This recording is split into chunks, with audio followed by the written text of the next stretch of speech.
কালকে BPL final শেষে তামিম ভাই কিছু কথা বলছে, গুরুত্বপূর্ণ সহকারে কথাটা অনেক ভালো লাগছে। আপনারা কথাটা শুনুন, তারপরে আমি বলছি। There's no Tamimian, there's no Sakibian, there's no Mashrafian.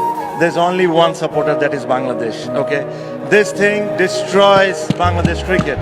So please stop doing this. You can be fan of me, you can be fan of Shakib Al Hasan, you can be fan of Mashrafi Murtaza and others. But when we play as Bangladeshis. Stop this because this destroys the young generation.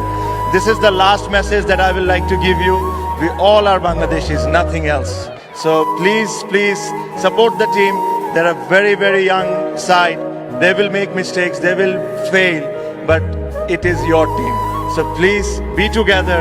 There's no individuals, that's only one team, that is Bangladesh cricket team. Thank you. সবাই বাংলাদেশি, ঠিক আছে?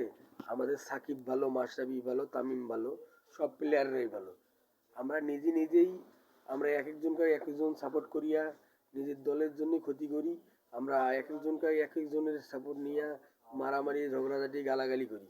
অতএব আমরা দিন শেষে বাংলাদেশ, আমরা সবাই মিলি বাংলাদেশকে সাপোর্ট করব এবং বাংলাদেশ টিমের জন্য দোয়া করব। চ্যাম্পিয়ন ট্রফির জন্য শুভকামনা।